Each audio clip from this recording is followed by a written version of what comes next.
नमस्कार, स्वागत है आप सभी का सीएनबीसी आवाज पर। वित्तीय साक्षरता और जागरूकता को देश के कोने कोने तक पहुंचाने के मकसद से सीएनबीसी आवाज रिलायंस म्यूचुअल फंड के साथ लेकर आया है म्यूचुअल फंड डे, जहां पर हम आपको बता रहे हैं कि कैसे आप सही निवेश के जरिए अपने सपनों की जिंदगी जी सकते हैं। हम आपको बताएंगे म्यूचुअल फंड के जरिए कैसे आप अपनी जिंदगी के तमाम वित्त लक्ष्यों को पूरा कर सकते हैं, और इतना ही नहीं, आपकी मेहनत की गाढ़ी कमाई आपको कैसे कमा कर दे सकती है, इसके बारे में विस्तार से बात करेंगे। लेकिन चलिए इस कार्यक्रम की शुरुआत करते हैं, और म्यूचुअल फंड की तमाम बारीकियों को समझने के लिए मेरे साथ सबसे पहले पैनल पर मौजूद है Reliance Nippon life asset management के डिप्टी सीईओ हिमांशु व्यापक। हिमांशु जी, स्वागत है आपका। 2 दशकों से ज्यादा का अनुभव है आपको म्यूचुअल फंड इंडस्ट्री में। साथ ही आपको मैं बता दूं कि हिमांशु जी की लीडरशिप के चलते रिलायंस म्यूचुअल फंड ने नई तरक्कियों को छुआ है, बुलंदियों को छुआ है। तो ऐसे में आप म्यूचुअल फंड इंडस्ट्री की ग्रोथ के गवाह रहे हैं। हिमांशु जी, साफ तौर से आपने निवेशकों के जहन में म्यूचुअल फंड के प्रति जितना भी लगाव, दिलचस्पी है, विश्वास है, उसको देखा है। मुझे ये बताइए, ट्रेडिशनल माइंडसेट हमारे देश में अगर निवेश के लिहाज से मैं कहूं, सोना है, रियल एस्टेट है। अब ये माइंडसेट, ये जो हमारी सोच है म्यूचुअल फंड के प्रति कैसे बदल रही है, ये आपने कैसे देखी, कैसे आंका, और इसमें किस तरह के बदलाव देखे हैं इस ट्रेंड में? कविता, बहुत इंपॉर्टेंट क्वेश्चन है, क्योंकि हम सभी लोग एक ऐसे समय से आए हैं कि जब हमारे पेरेंट्स जहां पर इनकम लेवल्स थोड़े कम थे, तो पहली कोशिश यही रहती थी कि जितनी भी इनकम है उसको हम कैसे संभाल के रखें। तो ऑटोमेटिकली टच, फील और सेफ्टी एक बहुत इंपॉर्टेंट, महत्वपूर्ण था, और हम सबको बढ़ते हुए यही सिखाया गया कि अपने पैसे को बचा के रखिए, संजो के रखिए, कि जब आप बड़े होंगे तो काम आएगा। तो उसी माइंडसेट से हम बढ़े, बट वो माइंडसेट धीरे धीरे जैसे जैसे अपने हमारी देश की प्रगति हो रही है, जैसे जैसे हमारे इनकम लेवल बढ़ रहा है, वैसे वैसे चेंज भी हो रहा है। तो लोग चाहते हैं कि अब हम ट्रेडिशनल इन्वेस्टमेंट के साथ साथ बाकी इन्वेस्टमेंट्स में भी अपना पैसा डालें। और बहुत सारी ऐसी स्टडीज हुई हैं विश्व भर में, जहां पर बताया गया है कि लंबे समय में अगर आपको वेल्थ बनाना है तो अपने पोर्टफोलियो को हर एसेट क्लास में डाइवर्सिफाई करके रखिए। बिल्कुल। तो पहले क्या होता था कि करीबन अगर मेरे पास 100 रुपया है बचाने के लिए, तो 100 में से 90-95 रुपया केवल रियल एस्टेट या सोने में ही पड़ा हुआ है। आज भी बहुत सारे ऐसे लोग हैं। लेकिन अब धीरे धीरे ये माइंडसेट बढ़ता जा रहा है कि अगर मेरे पास 100 रुपया है तो हो सकता है मैं 30-40 रुपया रियल एस्टेट में रखूं, कुछ पैसा सोने में रखूं, कुछ पैसा इक्विटी में डालूं, कुछ फिक्स डिपॉजिट में डालूं, कुछ म्यूचुअल फंड्स में डालूं। तो ये चेंज काफी बढ़ रहा है, और ये म्यूचुअल फंड में रिफ्लेक्टेड है। तो अगर आप देखें तो पिछले 50 साल की म्यूचुअल फंड की हिस्ट्री है। 1964 में यूटीआई शुरू हुआ। 1964 से लेके 2014 तक म्यूचुअल फंड का एसेट्स 9 लाख करोड़ बने, और केवल पिछले 3 साल में ये 9 लाख एसेट्स बढ़कर 18 लाख रुपया हो चुका है। बिल्कुल। तो हर एलिमेंट में हम देख रहे हैं कि निवेशक अभी करीबन म्यूचुअल फंड में 5.5 करोड़ फोलियोज हैं, और पिछले साल एक ही साल में करीबन 80 से 90 लाख फोलियो बढ़े हैं। बिल्कुल। तो ये सारा कुछ बहुत अच्छा लग रहा है कि अब एक स्केल जो है बढ़ रहा है। विश्व भर में तो आप अगर देखेंगे तो म्यूचुअल फंड इतना बड़ा है कि जितना बहुत सारी कंट्रीज में पेनिट्रेशन जो लेवल है 50% से 60% ऑफ जीडीपी म्यूचुअल फंड में इन्वेस्टमेंट में है। अभी इंडिया में बहुत लंबा रास्ता तय करना है। लेकिन काफी हद तक हमने देखा है हिमांशु जी, जागरूकता बढ़ी है निवेशकों के बीच में म्यूचुअल फंड के प्रति, और म्यूचुअल फंड में निवेश के प्रति भी। मुझे ये समझाइए, अक्सर लोगों के जहन में कंफ्यूजन ये होता है कि इक्विटी म्यूचुअल फंड का मतलब होता है कि मैं सीधा शेयर बाजार में निवेश कर रहा हूं, और इसीलिए क्योंकि शेयर बाजार में निवेश करने से लोग थोड़ा हिचकिचाते भी हैं, इसीलिए म्यूचुअल फंड का रास्ता उनके लिए कैसा है वो समझ नहीं पाते। इस कंफ्यूजन को आप कैसे दूर करना चाहेंगे? तो पहला तो कविता, मैं इसे एक कदम पहले लूंगा कि पहले लोगों को लगता था, क्योंकि म्यूचुअल फंड की जब तेजी आई 1999 के बाद थोड़ा सा, तो पहली बार तेजी में लोगों ने जो कदम रखा म्यूचुअल फंड में, इक्विटी के साथ कदम रखा। बिल्कुल। तो काफी सारे इन्वेस्टर्स म्यूचुअल फंड को आज भी केवल इक्विटी से की तुलना करते हैं कि म्यूचुअल फंड मतलब कि इक्विटी। तो पहले तो मैं ये आपके दर्शकों को बता दूं कि म्यूचुअल फंड मतलब इक्विटी नहीं है। यहाँ पर आप एक दिन का पैसा भी डाल सकते हैं, एक महीने का पैसा भी डाल सकते हैं, एक साल का भी डाल सकते हैं, 10 साल का भी डाल सकते हैं, 100 साल का पैसा भी डाल सकते हैं। जो एक दिन का पैसा आपको डालना है तो आप सेविंग बैंक के करीबन, जैसे हेमंत ने बताया, लिक्विड फंड्स हैं जहां पर आप एक दिन का पैसा भी डाल सकते हैं, कभी भी डाल सकते हैं, कभी भी निकाल सकते हैं। और जो लंबे समय के आपके गोल्स हैं वहां पर इक्विटी का पैसा डाल सकते हैं।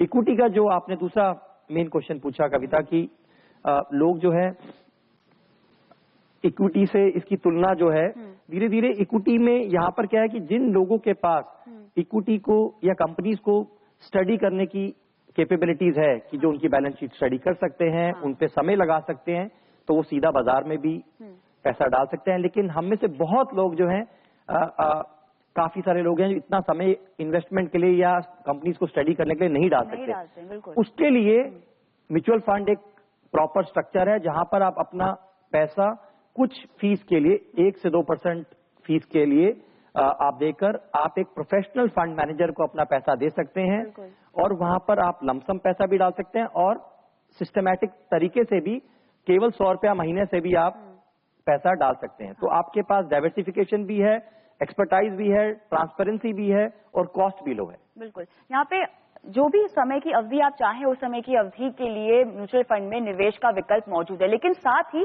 हर तरह के निवेशक के लिए म्यूचुअल फंड में निवेश का विकल्प मौजूद है। इसको आप कैसे समझाएंगे, क्योंकि हर किसी की जोखिम लेने की क्षमता हिमांशु जी अलग अलग होती है। अब ऐसे में अगर मैं लो रिस्क निवेशक हूं, मैं ज्यादा जोखिम नहीं उठा सकती, या मैं मॉडरेट रिस्क उठा सकती हूँ, क्या इन सब के लिए अलग अलग प्रोडक्ट है म्यूचुअल फंड्स में? म्यूचुअल फंड में हर जोखिम के लिए प्रोडक्ट हैं। बिल्कुल। अगर जैसे मैंने बताया, अगर आपको बिल्कुल भी जोखिम नहीं लेना है, बहुत मिनिमम लेना है, और आपको पैसा चाहिए कि मेरा पैसा कभी भी मुझे अवेलेबल हो, 1 दिन के लिए, 2 दिन के लिए मेरा पैसा भी रहे, तो 1 दिन भी खाली ना रहे, तो मैंने आज डाला और कल निकाल लिया। बहुत सारे लोग ऐसे भी कॉर्पोरेट्स हैं या जो बहुत समझदार ट्रेजरी इन्वेस्टमेंट्स हैं, वो अपना पैसा शुक्रवार को डालते हैं और सोमवार को निकाल लेते हैं कि सैटरडे संडे को भी आपका पैसा काम कर रहा है जी। तो वैसे भी प्रोडक्ट हैं, और ऐसे भी प्रोडक्ट हैं जहां पर आपको लगता है कि मेरे को 1 साल से 3 साल के डालना है। हाँ। अभी मैं आपको एक उदाहरण देता हूं। तो मुझे अभी मेरे किसी कजन ब्रदर का फोन आया रिसेंटली कि मुझे कुछ पैसा डालना है, लेकिन और मेरा एफडी का ब्याज दर बहुत कम हो गया है। अच्छा। और मुझे ऐसा पैसा चाहिए कि जहां पर रिस्क बहुत कम हो और मुझे महीने की कुछ ना कुछ एक नियमित आय मिलती रहे या इनकम मिलती रहे उससे। बिल्कुल। तो ऐसे भी प्रोडक्ट हैं जहां पर केवल डेट, जिन्हें डेट प्रोडक्ट कहते हैं, उसमें आप डाल सकते हैं। अगर आप डेट से थोड़ा सा ऊपर जाएं कि जहां पर आपको लगे कि मैं डेट से थोड़ा सा रिस्क ले सकता हूं, 3 से 5 साल की अवधि है, जैसे हेमंत ने बताया, वहां पर हाइब्रिड प्रोडक्ट हैं जहां पर इक्विटी की मात्रा रहती है 40% से लेके 20% से लेके 50-60% तक इक्विटी रहता है, बाकी डेट रहता है।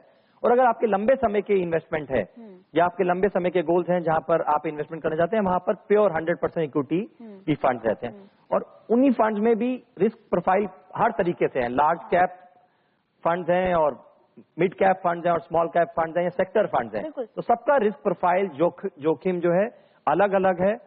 ये तो हो गया इधर। आप सोना में पैसा डालना चाहते हैं तो गोल्ड फंड्स भी हैं, आप गोल्ड का भी बेनिफिट ले सकते हैं म्यूचुअल फंड के बाद। बिल्कुल। तो क्या मैं अपने लक्ष्यों को निर्धारित कर सकती हूँ और उसके बाद अलग अलग म्यूचुअल फंड कैटेगरी में निवेश कर सकती हूँ? क्या मैं म्यूचुअल फंड्स को अपने लक्ष्यों के साथ बांध कर निवेश कर सकती हूँ? आप बिल्कुल कर सकते हैं और ऐसा ही करना चाहिए। तो आपका जैसा हर एक इंसान का एक अपना एक रिस्क प्रोफाइल है, अपना एक तरीका है। कई लोग एडवेंचर पसंद करते हैं, कई लोग रिस्क पसंद करते हैं, कईयों का इनकम लेवल बहुत ज्यादा है, तो सबका एक तरीका है। और मेरा हमेशा मानना है आप पैसा वहां पर डालें जहां पर आप रात को डाल के आपको रात को नींद अच्छी आए जी। ऐसा नहीं होना चाहिए कि पैसा डाला और आप रोज एनएवी रात को 12 बजे उठ के एनएवी चेक कर रहे हैं। तो वैसे पैसा तो शायद बढ़ जाएगा लेकिन बाकी हेल्थ खराब हो जाएगी। तो कोशिश ऐसा करिए कि जहां पर आपका जितने भी आपका रिस्क प्रोफाइल है, अगर आप चाहते हैं कि बिल्कुल भी मुझे जोखिम नहीं लेना है, तो ऐसे भी आप बना सकते हैं। जहां आपको लगता है कि थोड़ा बहुत जोखिम लगा कर सकते हैं, वैसे भी पोर्टफोलियो बना सकते हैं। तो आप अपना पोर्टफोलियो एक अच्छे फाइनेंशियल एडवाइजर के द्वारा बिल्ड करें, जो आपको गाइड करेंगे कि आपके गोल्स के अकॉर्डिंगली आपको कुछ पैसा इमरजेंसी फंड के लिए जैसे लिक्विड फंड में डालना है, कुछ पैसा हाइब्रिड फंड में डालना है, कुछ लार्ज कैप फंड में डालना है, कुछ सोने में डालना है। बिल्कुल, सब कुछ आप कर सकते हैं। बिल्कुल बिल्कुल। तो यहाँ पर आपको समझनी है अपनी जोखिम उठाने की क्षमता, अपने लक्ष्यों को समझना है और उसी प्रकार से उसी के तहत आपको अपने लिए म्यूचुअल फंड चुनना है। लेकिन क्यों हम कहते हैं कि एसआईपी म्यूचुअल फंड में निवेश करने का सबसे अच्छा और सबसे सुरक्षित तरीका है, इस पर हम करेंगे बात विस्तार से हिमांशु से इस ब्रेक के बाद।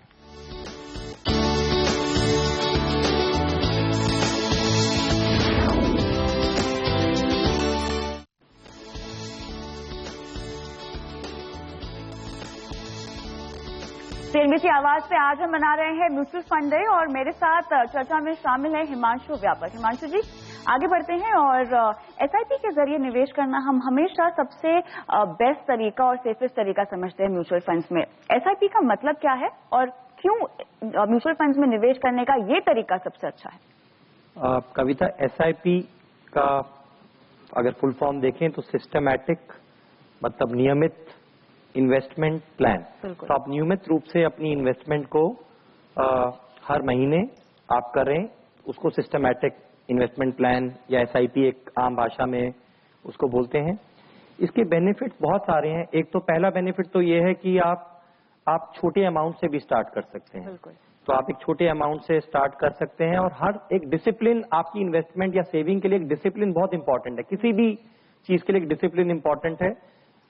अगर आप सुबह उठ के एक्सरसाइज करना चाहें या तो उसके लिए डिसिप्लिन और एक रेजीम इंपॉर्टेंट है। तो ये एक आपको रेजीम देता है कि आप हर महीने अपना पैसा डालें, अपने जो भी आपका गोल है। दूसरी चीज ये है कि ये मार्केट उतार चढ़ाव चला रहता है और कुछ ऐसे फैक्टर्स रहते हैं कि जो फंडामेंटल के बियॉन्ड रहते हैं। हाँ। कि आज अगर आज विश्व भर में कुछ ऐसी चीज हो गई जो जिसपे आज शॉर्ट टर्म पे इम्पैक्ट हो गया तो मार्केट नीचे भी जा सकती है। कुछ ऐसा हुआ कि जहां मार्केट ऊपर भी जा सकती है। हाँ। तो आप उस उतार और चढ़ाव को एक स्टेबलाइज करने के लिए आप सिस्टमैटिक रूप से डालेंगे तो आपकी average cost in longer term reduce रहती है। हाँ। तो आई थिंक ये दो बड़ी चीजें हैं जहां पर आप एक नियमित रूप से डाल सकते हैं, एक डिसिप्लिन वे में डाल सकते हैं और अपना एक एवरेज कॉस्ट और वॉलेटिलिटी से बच सकते हैं। तो आप वॉलेटिलिटी में तो आप मार्केट को एक एसआईपी जिसे कहते हैं कि हमारे इसमें है कि आप time in the market is better than timing the market. तो इसमें आप मार्केट को आप टाइम नहीं कर रहे हैं। हाँ। आप नियमित रूप से डाल रहे हैं और लंबे समय के लिए डाल रहे हैं। जबकि यहाँ पर अक्सर हमने देखा है कि जब बाजार में गिरावट का दौर आता है तो निवेशक जो है अपना निवेश रोक देते हैं, अपनी एसआईपी को बंद कर देते हैं, अपने पैसे निकाल लेते हैं। ये कितना गलत है? ये बहुत गलत है। बिल्कुल। और मैं बहुत खुश हूं कि ये चीज धीरे धीरे बहुत कम हो रही है। बिल्कुल। एक समय पे जब मार्केट 2-4% गिरता था तो हमें करीबन 1000-2000 कॉल आ जाते थे। तो हमारे पार्टनर्स को तो लाखों कॉल आते थे कि आज मार्केट 1% हुआ, पैसा निकाल लूं। तो दोनों तरफ होता था। अगर 2-4% बढ़ गया तो कॉल आते थे कि निकाल लूं क्या पैसा। और जब गिरता था तो पैसा स्टॉप लॉस कर दूं। तो अब ये बहुत कम हो गया। इनफैक्ट अब दूसरा हो गया है कि जब मार्केट गिरता है तो लोग फोन करते हैं कि अच्छा आप और कितना पैसा डाल दो। तो ये चेंज बहुत इंपॉर्टेंट चेंज है और अगर इसका एक एक्सपीरियंशियल है बिकॉज लाखों लोगों ने आज हमारे म्यूचुअल फंड इंडस्ट्री में करीबन 1,30,00,000 एसआईपी हैं। बिल्कुल। इसमें से अगर आप देखें कि जैसे आप कोई भी फंड उठाएं, अगर हमारा ही ग्रोथ फंड उठाएं जो 1995 में शुरू हुआ, उसी का मैं जिक्र करना चाहती थी। ये लगातार रिलायंस ग्रोथ फंड एक ऐसा फंड जो लगातार सुर्खियां बटोर रहा है, समझाइए इसके बारे में। तो 1995 में शुरू हुआ, अक्टूबर 1995 में 10 रुपए से। और अगर किसी ने उस वक्त केवल, आज के समय में केवल है तब ज्यादा था लेकिन अभी करता हूं, अगर 10,000 रुपया भी महीना डाला होता। बिल्कुल। और उसमें आपने देखा है 1995 से लेके आज तक बहुत सारे उतार चढ़ाव आए, मार्केट में भी, विश्व भर में, पॉलिटिक्स में, इकोनॉमिक्स में, हर जगह पे उतार चढ़ाव आए। लेकिन अगर किसी ने वो 10,000 रुपया अभी तक चालू रखा होता तो आपने डाला होता करीबन 26 लाख रुपया। 1,20,000 रुपया साल का, करीबन 21 साल 22 साल हो गए हैं। वो 26 लाख जो आपने डाला है करीबन 6.25 करोड़ रुपया बन गया है। अब मैं ये नहीं कहूंगा कि एक आम निवेशक को 6.25 करोड़ देख के डालना चाहिए, बट अगर वो मार्केट इस फंड में नहीं भी डाला होता और इंडेक्स में भी डाला होता, इक्विटी मार्केट में भी डाला होता, तो भी करीबन ये वाला पैसा जो है करीबन रफली 3.5-4 करोड़ रुपया 3.5 करोड़ रुपए के करीब बन गया है। तो ये लॉन्ग टर्म इन्वेस्टमेंट और डिसिप्लिन इन्वेस्टमेंट का ये फायदा है कि अगर आपको, बहुत सारे लोग घबरा जाते हैं, मैं आपको इस दूसरे तरीके से बताता हूं कि एक क्या है कि जैसे पावर ऑफ कंपाउंडिंग की बात करी हेमंत ने पिछले उसमें, तो इसका बेनिफिट जो है बहुत लंबे समय पर पता चलता है। तो अगर आपने करीबन 5,000 रुपया डाला और अगर आपने इस पैसे को डाला केवल 3 साल के लिए, तो आपने डाला 1,80,000 रुपया। बिल्कुल। तो 1,80,000 अगर आपको 15% रिटर्न आया या 7% रिटर्न आया, तो 15% पे ये 1,80,000 बढ़ के हो जाएगा 2,25,000 और 7% पे इसकी कीमत होगी 2 लाख रुपया। तो केवल 25,000 रुपए का फर्क है। लेकिन अगर यही 3 साल अगर आपका 30 साल हो जाता, बिल्कुल, और यही फर्क रहता है 7% और 15%, तो आपने 30 साल के लिए 1,80,000 की जगह 18 लाख रुपया डाला होता। 18 लाख रुपया 7% के हिसाब से बनता 60 लाख रुपया, और 15% के हिसाब से बन जाता 3.5 करोड़ रुपया। तो 6 गुने का अंतर हो गया। बिल्कुल। तो सिस्टमैटिक इन्वेस्टमेंट एक ऐसा एक आम निवेशक के लिए एक साधन है कि लंबे समय के लिए आप अपने गोल्स और एक डिसिप्लिन तरीके से आप मार्केट के उतार चढ़ाव को भी कर सकते हैं और एक डिसिप्लिन तरीके से एंटर कर सकते हैं।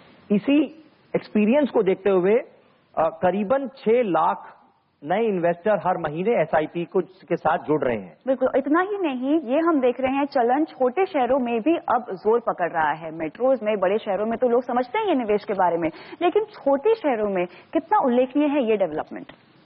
छोटे शहरों में बहुत ही उल्लेखनीय है और मुझे बहुत खुशी होती है जब मैं देखता हूं कि आपके प्रोग्राम के द्वारा जो रिस्पॉन्सेज जो आते हैं वो बहुत ज्यादा हमारे को छोटे शहरों में आते हैं। आज करीबन 50% एसआईपी जो पूरी इंडस्ट्री में होती है, जैसे मैंने बताया करीबन 6 लाख एसआईपी होती हैं हर महीने। अभी यही नंबर 3-4 साल पहले, 4 साल पहले 1 लाख एसआईपी महीने की होती थी पूरी इंडस्ट्री में। बिल्कुल। आज 3 साल में ये 6 लाख एसआईपी पे पहुंच गए। 50% जो है ये छोटे शहरों में होता है। बिल्कुल। तो और वो बढ़ रहा है, हर महीने मैं देख रहा हूं कि वो चलन बढ़ रहा है। इनफैक्ट रेगुलेटर ने भी काफी प्रावधान किए हैं कि वहां पर एनकरेजमेंट दिया है, तो वह उससे काफी बढ़ रहा है। और बहुत सारे लोग आज अपने आप आगे बढ़ रहे हैं कि हमें एसआईपी के द्वारा फिक्स डिपॉजिट, रिकरिंग डिपॉजिट को छोड़कर म्यूचुअल फंड में एसआईपी का रास्ता अपना रहे हैं। तो इतना एसआईपी तो मैं लाइटर मूवमेंट में ऐसा बोलता हूं। कविता, मैं जोधपुर की तरफ जा रहा था, मैंने किसी से पूछा कि उन्होंने सुन लिया कि मैं म्यूचुअल फंड में काम करता हूं, तो उन्होंने बोला, मैंने पूछा उनसे कि उन्होंने पूछा आप फाइनेंशियल सर्विसेज में करते हैं? मैंने कहा आप म्यूचुअल फंड में पैसा डालते हैं? उन्होंने कहा नहीं, मैं म्यूचुअल फंड में पैसा नहीं डालता हूं, मैं एसआईपी में पैसा डालता हूं। तो मैं हमेशा कहता हूं कि आज बड़ा अच्छा लगता है कि बेटा बाप से भी बड़ा हो गया। और it is good to see, and this is the best way to invest for a common person, for a normal, एक आम निवेशक के लिए चैन से नींद सोने के लिए एक बहुत अच्छा और लॉन्ग टर्म उपाय है मार्केट में इन्वेस्ट करने। इतना ही नहीं, मैं तो अपने शो का भी यहाँ पे उदाहरण देना चाहूंगी। हमारे शो पे आप विश्वास नहीं करेंगे, बच्चे पॉकेट मनी बचाकर एसआईपी करना चाहते हैं। क्यों? उन्हें आईफोन खरीदना है, क्यों उन्हें बाइक खरीदनी है। कितनी बड़ी बात है ये। बहुत, आई थिंक ये एक बहुत बड़ी चीज है कि पहले लोग क्या कर, मतलब, और ये थोड़ा डिफरेंस है, बहुत सारे यंगस्टर्स ऐसे हैं जो पहले अपना खर्चा करते हैं, उसके बाद शायद शुरू होता है 5 स्टार होटल से, महीने के एंड में आते आते चाय की टपरी पे आ जाते हैं। लेकिन आज दूसरे कुछ ऐसे बच्चे हैं जहां पर जो पेरेंट्स जिन्होंने इसका बेनिफिट देखा है वो ऐसा सिखा रहे हैं कि आप पहले, जैसे आपने बताया कि पहले आप जितना सेविंग कर लीजिए अपने गोल के लिए, जो बच जाए उसके लिए, उसके साथ आप जो भी करिए। तो that is very good. And when आप जैसे लोग बताते हैं और आपके माध्यम से बहुत सारे यंगस्टर्स कर रहे हैं, तो इस सुन के बहुत खुशी होती है कि जो चीज हमें करनी चाहिए थी शायद आज की जनरेशन कर रही है। अगर हम करते तो शायद आज हमारी वेल्थ लेवल काफी बड़ा होता। बट बहुत अच्छा है कि आज नई पीढ़ी भी ऐसा करे तो बहुत ही अच्छा रहे। बिल्कुल। आप चूंकि हमारे साथ मौजूद हैं यहाँ पर, उन नए निवेशकों को जो पहली बार निवेश करना चाहते हैं, चाहे किस भी उम्र के हो, बच्चे हो या कोई मिडिल एज हो या किसी को शायद म्यूचुअल फंड्स के बारे में बहुत बाद में समझ में आया हो, क्या कहेंगे उन्हें? मैं सबसे पहले तो ये बोलूंगा कि आप पैसा डालें या ना डालें, पहले आप म्यूचुअल फंड रेडी बन जाए। और म्यूचुअल फंड रेडी ये नहीं है कि आप रिलायंस में, बहुत अच्छा प्रावधान है रेगुलेटर ने बनाया है कि आप एक बार KYC नो योर कस्टमर जो गाइडलाइंस हैं एक बार कर लें तो आप किसी भी म्यूचुअल फंड में पैसा डाल सकते हैं। बिल्कुल। तो मैं बोलता हूं कि उसको कि हर एक इन्वेस्टर को पहला कदम है कि आप एक KYC कर लें और ये आप अपने किसी, अगर आप अपने एडवाइजर के पास जाएं बिल्कुल तो बहुत अच्छा है, वो कर सकते हैं। आप रिलायंस म्यूचुअल फंड की वेबसाइट पे आकर भी आप अपना KYC कर सकते हैं। अगर आपके पास आधार कार्ड है, पैन नंबर है, तो आप जाइए और आप अपना एक जीरो बैलेंस फोलियो खोल के रख लीजिए। तो पहला कदम तो मैं कहूंगा कि आप अपने आप को म्यूचुअल फंड रेडी बोलिए कि मैं म्यूचुअल फंड रेडी हूं। जी जी। उसके बाद पहला कदम मैं ये बोलूंगा कि पहला कदम, जैसे बैंक में पहला कदम सेविंग अकाउंट के द्वारा शुरू किया जाता है, म्यूचुअल फंड में पहला कदम आप लिक्विड फंड के द्वारा शुरू करिए।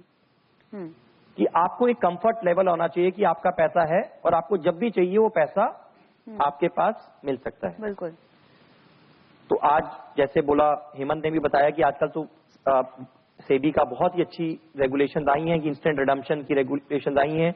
आप आपका पैसा कभी भी 24/7/365 पैसा निकाल सकते हैं। बिल्कुल। तो आज बहुत सारी ऐसी वेबसाइट्स हैं, रिलायंस की भी सिंपली सेव करके वेबसाइट है, मोबाइल एप्लीकेशन है, आप वहां पर डाल सकते हैं। उसके बाद आप अपनी शुरुआत SIP के द्वारा करिए। बिल्कुल। चाहे मैं तो ये बोलूंगा कि अगर आप महीने में 2000 रुपया 1500 रुपया मूवी के लिए करते हैं, एक मूवी कम कर दीजिए, 500 रुपया SIP के द्वारा शुरू करिए। और अगर ये दो चीजों से भी आपने स्टार्ट कर लिया तो आप धीरे धीरे उसका जो बेनिफिट है इतना बड़ा हो जाएगा जी। कि जो आपको आज शायद पता ना लगे या आज उसका डिफरेंस आप समझ ना पाए, लेकिन जब आप रिटायर करेंगे या जब आप आगे जाएंगे तो उसका बेनिफिट आपको बहुत पता चलेगा कि ये आपने जब शुरू किया, जैसे बोला कि जितनी जल्दी आप शुरू करेंगे उसका मल्टीप्लायर या बेनिफिट आपको लंबे समय में बहुत ज्यादा नजर आएगा। बिल्कुल। तो यहाँ पर mutual fund as a product को तो हमने समझ लिया है, लेकिन अब इसमें निवेश कब करना चाहिए? बाजार को हम क्या टाइम कर पाएंगे इस तरह के निवेश के लिए? विस्तार से हम करेंगे बात इस पर और ब्रेक के बाद हमारे साथ जुड़ेंगे शैलेश राजभान। बने रहिए हमारे साथ।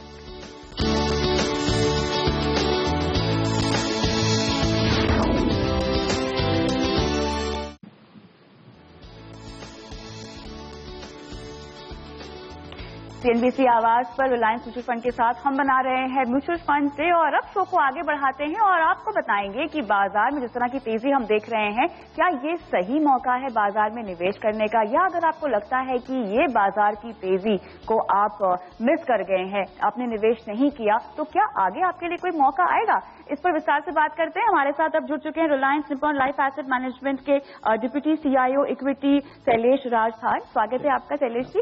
बाजार की तो फर्राटा दौड़ अब जारी है, ऐसे में म्यूचुअल फंड निवेशक अक्सर ये सोचते हैं कि गिरावट से बातें तो घबरा भी जाते हैं, लेकिन जब ऐसे माहौल में रैली मिस हो जाती है उनसे तो लगता है कि अब तो निवेश का मौका ही चूक गया है, अब जितनी तेजी, जितना अच्छा रिटर्न मिलना था अब आगे चल के शायद नहीं मिलेगा। ये कितनी सही सोच है लॉन्ग टर्म इन्वेस्टमेंट के लिहाज से, अगर मैं समझना चाहूँ तो? आप लॉन्ग टर्म इन्वेस्टमेंट के हिसाब से देखेंगे तो इंडेक्स लेवल हमेशा उतना मटेरियली इंपॉर्टेंट नहीं रहता है। बिल्कुल। इंडेक्स आप देखिए, ये क्वेश्चन, ये सवाल कि 30,000 के बाद क्या, जो सवाल पब्लिक पूछती है या इन्वेस्टर पूछता है, इसमें आप देखेंगे कि ये 5,000 सेंसेक्स के बाद भी लोग पूछते थे उसके बाद क्या होगा। तो इंडिया में क्या है, ग्रोथ इकोनॉमी है। वी हैड फ्यू डिफिकल्टीज, 2-4 साल पर डिफिकल्ट रहे बिकॉज इंटरेस्ट रेट्स हाई थे, ग्लोबली स्लो डाउन था। बट अभी जैसा स्टेबिलिटी आई है, इकोनॉमिक ग्रोथ का अर्ली साइकिल स्टार्ट हो रहा है अर्निंग्स का, आई थिंक हमारे पास अभी लंबा समय है अर्निंग्स को ग्रो करने का और उसका बेनिफिट इक्विटी इन्वेस्टर को आने के लिए। बिल्कुल। सो आप इंडेक्स का लेवल देख के कोई डिसीजन मत लीजिए, because index level is just a indicator, it is not, वो कुछ और नहीं बोलता, इट्स अ रेफरेंस लेवल, बस दैट्स इट। तो उसको देख के डिसीजन लेना टू इन्वेस्ट इन इक्विटीज या म्यूचुअल फंड में इन्वेस्ट करना, वो एंटायरली राइट नहीं है। तो आप आपके गोल के हिसाब से, आपके प्लान के हिसाब से एलोकेट कीजिए। रेफरेंस लेवल आप इंडेक्स देख के करेंगे, जैसा डीमोनेटाइजेशन के टाइम पे जब बाजार नीचे था, जब कोई और फैक्टर आपको प्रिवेंट किया था डालने के लिए, आज इंडेक्स लेवल आपको प्रिवेंट करेगा, तो वो रेफरेंस नहीं है। तो अगर आप प्रीवियस इंडेक्स पीक पे भी इन्वेस्ट कर चुके थे, तो भी आपको over a period of time काफी अच्छी कंपाउंडिंग आई है इन इक्विटी मार्केट्स। बिल्कुल। तो उसका एडवांटेज लेने के लिए you will have to participate. अगर आपको बहुत महंगा लगता है किसी कारण, तो आप SIP यूज कीजिए, जहां पे अट्रैक्टिव होता है, करेक्शन होता है, वो टाइम पे आपको लमसम भी इन्वेस्ट करने का अपॉर्चुनिटी मिलता है। सो अंडरलाइंग आप किसमें ले रहे हैं? आप इंडेक्स में नहीं खरीद रहे हैं, आप अंडरलाइंग कंपनीज और बिजनेसेस खरीद रहे हैं जिनका लंबे समय तक ग्रोथ हो सकता है। और ये भी आप नहीं खरीद रहे हैं, आपका फंड मैनेजर खरीद रहा है। तो शैलेश जी, यहाँ पर बहुत कंफ्यूजन है। कई बार लोगों को फंड मैनेजर का कॉन्सेप्ट ही समझ में नहीं आता। आप कई दिग्गज फंड यहाँ पे हैंडल करते हैं, एक फंड मैनेजर का रोल क्या होता है, क्या काम करता है फंड मैनेजर? जी, हमारा काम सिंपल है। हमारा एक ऑब्जेक्टिव होता है कि एक सेट ऑफ कंपनीज में क्वालिटी स्टडी करके, अपॉर्चुनिटी उसमें स्टडी करके, उनका बैलेंस शीट स्टडी करके, क्या एसेंशियल पैरामीटर्स चूज करके कौन से कंपनीज में बेटर ग्रोथ आ सकता है over a period of time. तो ये सब स्टडी करके हम एक पोर्टफोलियो बनाते हैं। पोर्टफोलियो में भी डिफरेंट सेक्टर्स रहते हैं, इंफ्रास्ट्रक्चर रहता है, बैंकिंग रहता है, ऑटो रहता है, सब सेक्टर रहते हैं, तो डाइवर्सिफाइड पोर्टफोलियो बनता है। फिर आप उसमें 2-3 साल का व्यू लेके आप इन्वेस्ट करते हैं।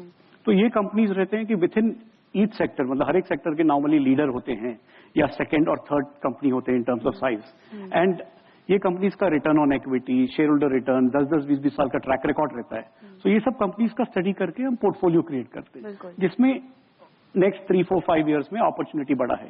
जैसा लीडर्स आप देखते हैं हमेशा एक्सेल करते हैं अच्छे माहौल में। सो वो ability to get leaders into the portfolio वो क्रिटिकल होता है। सो फंड मैनेजर का फोकस रहता है कि कैसा बेस्ट कंपनीज को चूज करें। प्लस दुनिया में चेंज होते रहेगा, मतलब वॉलेटिलिटी सब आते रहेगी आपको, तो वो टाइम पे आपको अपॉर्चुनिटी मिलता है कि ये अच्छे कंपनी सस्ते भाव में कभी मिल जाते हैं आपको। तो वो टाइम पे पोर्टफोलियो रिएलोकेशन करते हैं, सेलिंग एक्सपेंसिव कंपनीज बेच के companies which are attractive but good quality, वो लेने का चांस मिलता है।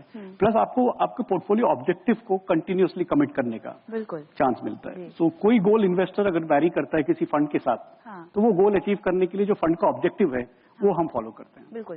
यहाँ जब मैं पूरे पोर्टफोलियो की अपनी प्लानिंग करती हूँ तो कई बार हमने देखा है कि ओवर डाइवर्सिफिकेशन, लोगों को लगता है कि जितने ज्यादा फंड मेरे पोर्टफोलियो में होंगे उतना ज्यादा मुझे रिटर्न मिलेगा, लेकिन यहाँ पे रेपुटेशन ऑफ फंड हो जाती है, रेपुटेशन ऑफ इन्वेस्टमेंट हो जाती है। इसे हम अगर आसान भाषा में समझाना चाहें तो वो क्या होगा?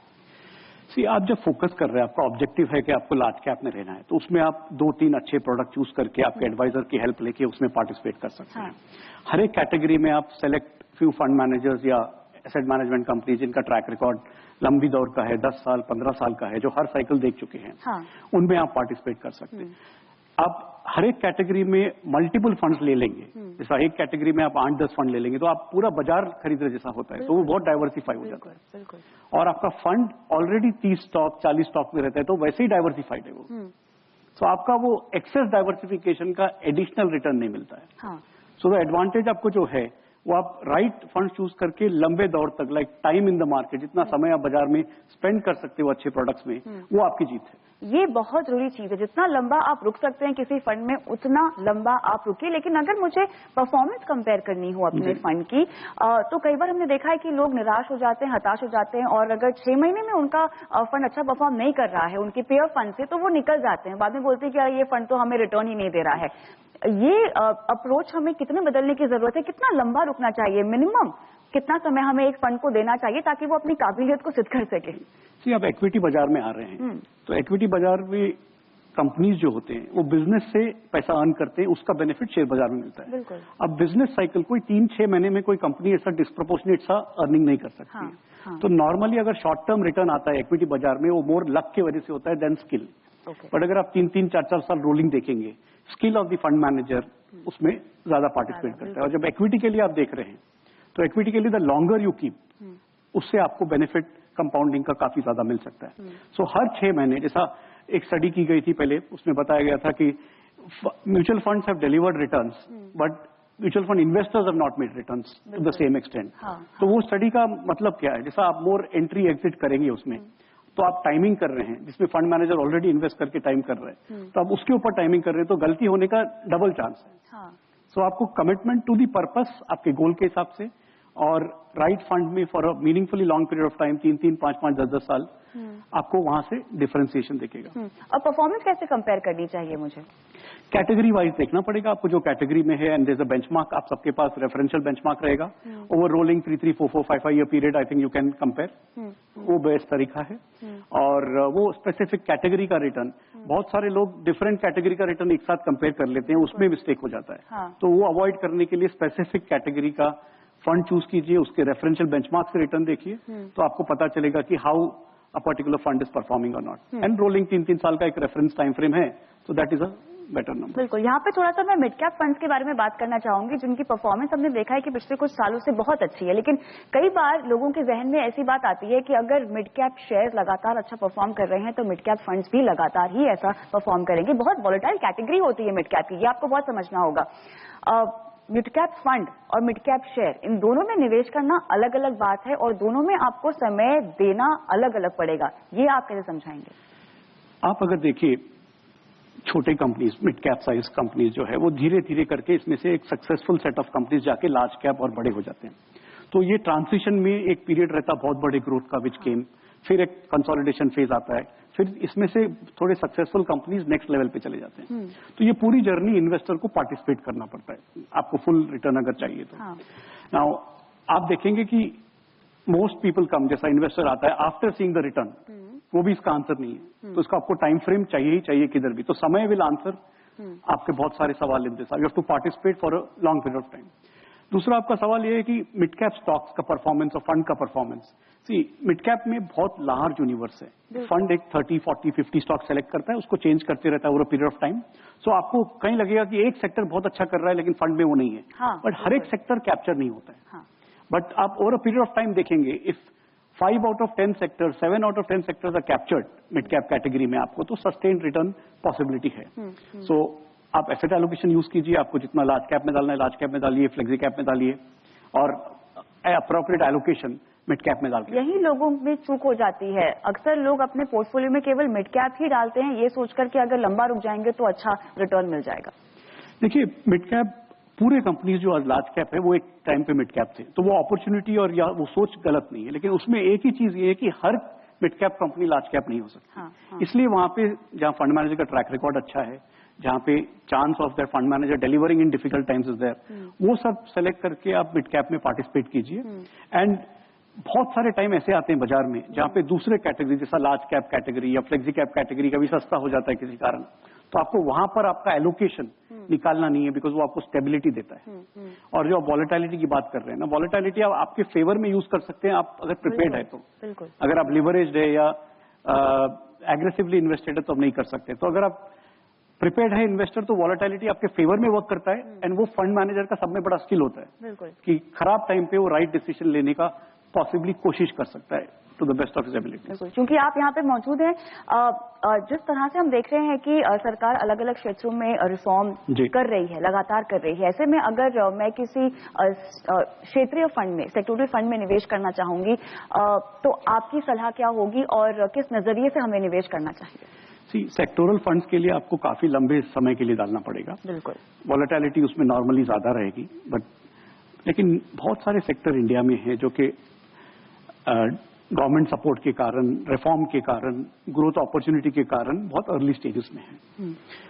आपको लगता है कि बैंकिंग सेक्टर इतना डेवलप्ड है, स्केल्ड अप है, बट उसमें भी अपॉर्चुनिटी इतनी बड़ी है, बिकॉज हर साल इंडिया का नॉमिनल जीडीपी 12-13% ग्रोथ करता ही है, तो उसका बेनिफिट आपको बैंकिंग सेक्टर में आता है। तो वो सेक्टर का लॉन्गर टर्म पोटेंशियल अच्छा है। खाली ये सेक्टर में वॉलेटिलिटी रह सकती है, which you have to stomach, वो आपको हैंडल करना पड़ेगा, एंड एक particular portion of your money only उसमें डालना पड़ेगा। सो सेक्टर फंड्स में ये है।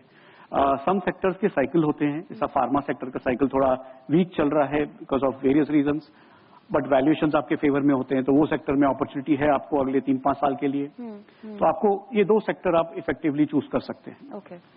अब जो भी हमारे दर्शक ये शो देख रहे हैं और इसे देखने के बाद शायद वो म्यूचुअल फंड में निवेश करने का मन बनाए भी, उन्हें आप क्या सलाह देंगे? किस तरह से उन्हें शुरुआत करनी चाहिए? और अक्सर हम कहते हैं कि अगर आप पहली बार निवेश कर रहे हैं तो आप किसी क्षेत्रीय फंड की बजाय आप अपने पोर्टफोलियो में पहले अपने लक्ष्यों को देखिए और उसके बाद अपना मन बनाइए कि आपको किस तरह के फंड में निवेश करना है। तो वो चुनाव कैसे करें? शुरुआत बहुत सिंपल है। आप पहला इन्वेस्ट कर रहे हैं तो आप एक लार्ज कैप फंड चूज कीजिए, उसमें सिस्टमैटिकली आपका लेवल ऑफ इन्वेस्टमेंट बढ़ाइए, SIP कीजिए, या अगर आप बिल्कुल ही स्टार्ट कर रहे हैं, आपका जीरो एक्सपोजर इक्विटी, तो लमसम भी आप यूज कर सकते हैं। बट आप स्टार्ट करते समय आपके पास एक टाइम फ्रेम रखिए, 3 साल 5 साल का टाइम फ्रेम। जैसे आपका वो लार्ज कैप का एलोकेशन हो जाता है, देन आप एग्रेसिव कैटेगरीज में आइए, मिड कैप में आइए, वेरेवर आपको चांस मिले फिर आप स्मॉल कैप में आइए। तो पहले स्टार्ट आप लार्ज कैप कैटेगरी में या फ्लेक्सी कैप कैटेगरी में कीजिए सिस्टमैटिकली उससे। अगर आप बिल्कुल ही अंडर इन्वेस्टेड है इक्विटी में, तो SIP के अलावा आपको लमसम जब भी बाजार में अपॉर्चुनिटी मिले आप एक्स्ट्रा कैपिटल डालिए, not from timing the market, but आपको पार्टिसिपेट भी करना पड़ेगा उतना रिटर्न आने के लिए। रीबैलेंसिंग जिसको हम कहते हैं, उसी को समझ आती हूँ कि ये कैसे करना चाहिए हमें। देखिए, अगर आपका एक्सपोजर इक्विटी में या किसी क्लास, जैसा अगर आपने बताया, जैसा आपने पूछा कि स्टार्टिंग में है, स्टार्टिंग में मैं समझता हूँ इक्विटी एक्सपोजर बिल्कुल जीरो होगा। तो पहले आप एक लेवल तक आपको जाना पड़ेगा आपके एसेट एलोकेशन के हिसाब से कि 30%, 40% या 50%। तो पहले आप स्टार्ट लार्ज कैप करिए, पहला 10, 15, 20% आप लार्ज कैप में स्टार्ट कीजिए, फिर आप दूसरे में जाइए। एक बार आप ओवर साइकिल, जैसा आपका कंपाउंडिंग होता है और एसेट एलोकेशन का आपका रेशियो इक्विटी का 50 की जगह 60-70% होता है, बिकॉज ओवर 3-3, 5-5 साल में जैसा इकोनॉमिक ग्रोथ से बेनिफिट आएगा, जब आप रीएलोकेट कीजिए टू डेट, एवरी रोलिंग, आप समझिए रोलिंग 1-1, 2-2 साल के रिव्यू पे आप ऐसा रीएलोकेट कर सकते हैं। चलिए, तो यहाँ पर हमने म्यूचुअल फंड से जुड़ी तमाम बारीकियों को तो समझ लिया है, लेकिन अब वक्त है छोटे से ब्रेक, और ब्रेक के बाद हम जुड़ेंगे दर्शकों से। यहाँ पे हमारे साथ दर्शक बैठे हुए हैं और लेंगे इनके सवाल, और हमारे तीनों ही दिग्गज पैनलिस्ट हमारे साथ यहाँ पे मौजूद होंगे जो तमाम सवालों का जवाब देंगे। फिलहाल रुकते हैं छोटे से ब्रेक के लिए।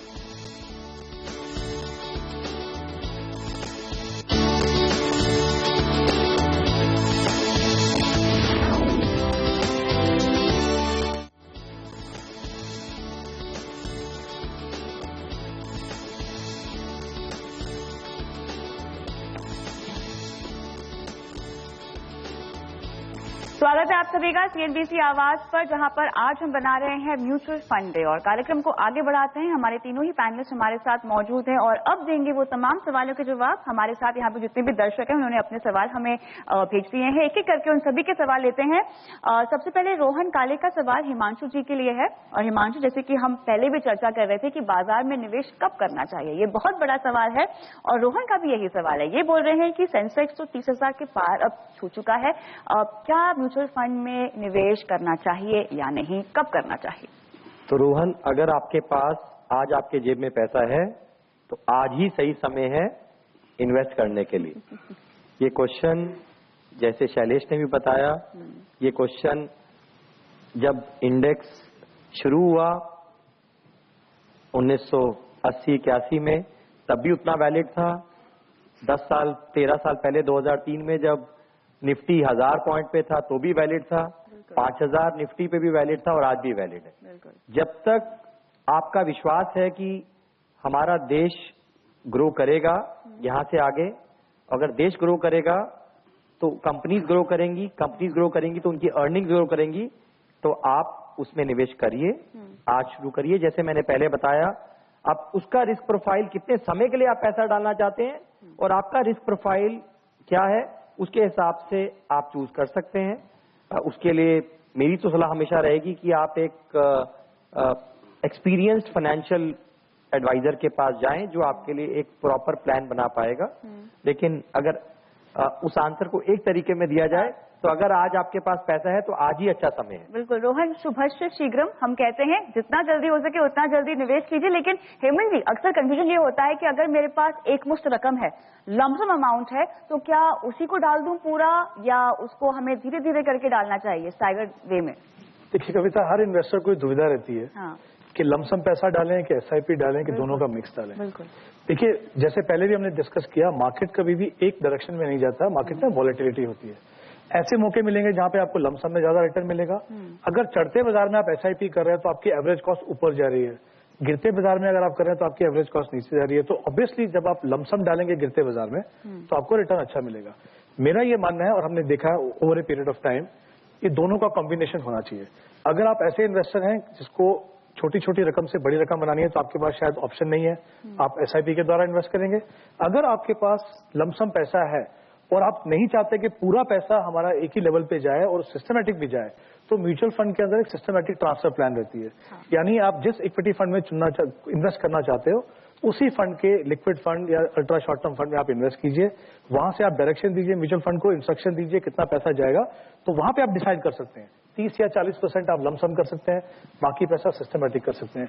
देखिए म्यूचुअल फंड की सबसे बड़ी खासियत यही है, आप किस तरह के इन्वेस्टर हो, क्या स्ट्रेटेजी अडॉप्ट करना चाहते हो, किस तरीके से इन्वेस्ट करना चाहते हो, सारे के सारे रास्ते आपको म्यूचुअल फंड के अंदर मिलेंगे। और इससे बेहतर liquid option, liquidity, any time liquidity कहीं पे आपको नहीं मिलेगी। चलिए रोहन, उम्मीद करते हैं कि सवाल का जवाब मिल गया होगा। आगे बढ़ते हैं और संजना पारिक का सवाल शैलेश जी के लिए है और इंफ्रास्ट्रक्चर सेक्टर के बारे में जानना चाहती हैं कि आखिर ग्रोथ कब आएगी। इन्होंने शायद निवेश किया हुआ है या शायद मन बना रही होंगी निवेश करने का।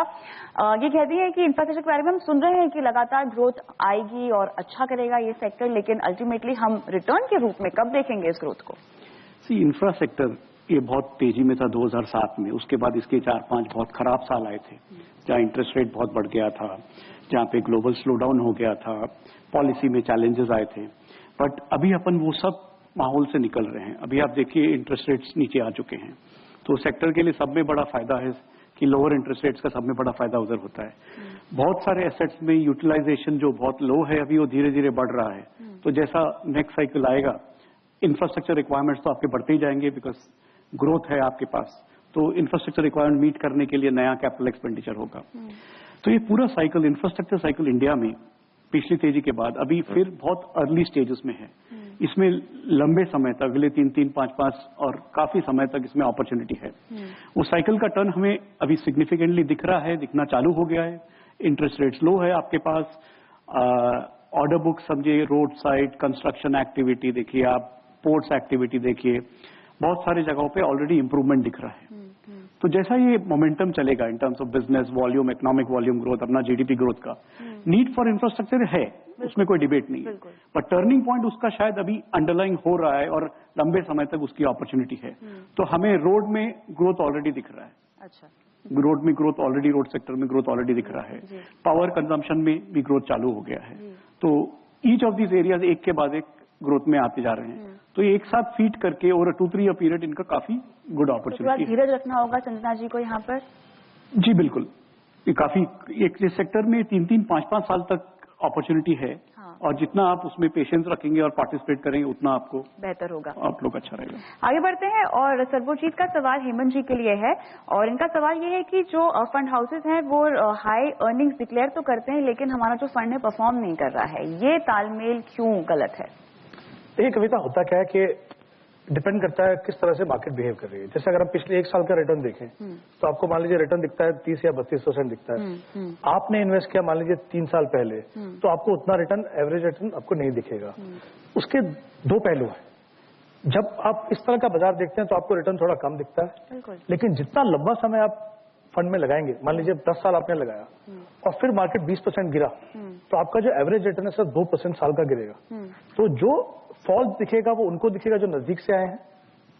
वैसे ही रिटर्न जब बढ़ता है तो जो पिछले 1 साल में आए हैं उनको दिखता है। लेकिन अगर आप जैसा जैसे लंबा समय लगाएंगे, अब अगर आप, मैं देखूं एवरेज रिटर्न, अगर मैं देखूं 15 साल की या 10 साल की, कि एवरेज रिटर्न इज 20 से 22%, तो वो कैसे मिली? मतलब इतने लंबे समय के लिए आपको रिटर्न मिली, वो इसीलिए मिली क्योंकि आप उस फंड में बने रहे, आप इक्विटी मार्केट में बने रहे। शॉर्ट टर्म की जो परफॉर्मेंस है वो डिपेंड करता है मार्केट मूड के ऊपर। जैसे मैंने कहा 1 साल में अगर 30% की रिटर्न है, जो 1 साल में आए उनको 30% दिखेगी, जो 3 साल पहले आए शायद उनको 15 या 16% दिखेगी। तो कहीं ना कहीं यह हमें समझना होगा, जैसे मैंने कहा उसके फायदे भी हैं और उसके नुकसान भी है। आपको लॉन्ग टर्म में फायदा इसलिए होता है जब मार्केट वोलेटाइल होती है, तो आपके फंड में जो गिरावट है वो बहुत कम होगी बजाय इसके जो इन्वेस्टर जो है पिछले 1 या 2 साल में है। बिल्कुल, तो यहाँ पे आपको थोड़ा सा धीरज रखना होगा और रोज अपनी फंड की परफॉर्मेंस चेक ना करें, थोड़ा सा समय दे दे अपने फंड को परफॉर्म करने के लिए। अगला सवाल लेते हैं होमी जी का और हिमांशु जी के लिए सवाल पूछ रहे हैं, ये रिलायंस ग्रोथ फंड का अगला टारगेट क्या होगा इस 1000 की एनएवी के बाद? इसका कोई ऐसा कोई टारगेट नहीं है। टारगेट यही है कि अगर एक आम निवेशक इसको देखे, मैं तो एक सिंपल तरीके से एक आम निवेशक की भाषा से बोलता हूं कि आप अपना पैसा, अगर ये फंड लॉन्ग टर्म में बेंचमार्क को 2 या 3% से बीट कर पाए तो बहुत अच्छा रहेगा। इन टोटल वैल्यू अगर आप इसको देखें कि अगर कोई किसी ने मुझसे पूछा कि अगर जितना पिछले 20 साल में हुआ अगर 20 साल और रखूं तो कितना हो जाएगा, तो मैंने बोला पिछले 20 साल में अगर आपने इसमें 1 करोड़ रुपया डाला था 20 साल पहले तो आज वो 100 करोड़ रुपया हो गया। और अगर 20 साल और ऐसा रिटर्न आएगा तो आप कैलकुलेट कर लीजिए कितना हो जाएगा। तो 100 गुना और कर लीजिए तो 10,000 करोड़ हो जाएगा। तो बट उसकी आधी रिटर्न भी आई तो बड़ा हो जाएगा। But I think on a serious note Kavita, I think idea is to keep on investing into good companies, क्योंकि ये फंड का रुझान मिड कैप पे है। तो इसमें हमारी फोकस यही रहता है कि अच्छी क्वालिटी मिड कैप कंपनीज को चूज करें जो लंबे समय में लार्ज कैप की तरफ मूव करें और लंबे समय में आपको अर्निंग्स ग्रोथ पोटेंशियल जिनका बहुत बड़ा हो। तो that is the long answer to the short question. बिल्कुल, तो चलिए Shailesh, you want to ask add anything to it? बिल्कुल, हमारे पास यहाँ पे समय की कमी है, लेकिन आप जल्दी से क्या बोलना चाहेंगे? ये फंड का बेनिफिट आया है फ्रॉम कंपाउंडिंग, जो investors have stayed invested and growth companies में आपने इन्वेस्ट किया। तो वो policy of investing in the right companies, mid cap growth companies में we will continue doing it. तो and result is a function of market environment, but हम continuously वो objective को फॉलो करेंगे। बिल्कुल, तो यहाँ पर म्यूचुअल फंड में हर तरह का निवेशक हर तरह की समय की अवधि के लिए निवेश कर सकता है, और हम उम्मीद करते हैं कि हमारे इस म्यूचुअल फंड डे के जरिए आपको म्यूचुअल फंड से जुड़ी तमाम बारीकियों से हमने रूबरू करा लिया होगा। बहुत बहुत शुक्रिया आप तीनों का हमारे साथ शामिल होने के लिए, और दर्शकों का भी हमारे साथ शामिल होने के लिए। तो देखिए, पैसा तो हर कोई कमा लेता है, लेकिन आपके पैसे आपको कमा कर दे, ये ही है सही और सफल निवेशक की पहचान। मुझे इजाजत दीजिए, नमस्कार।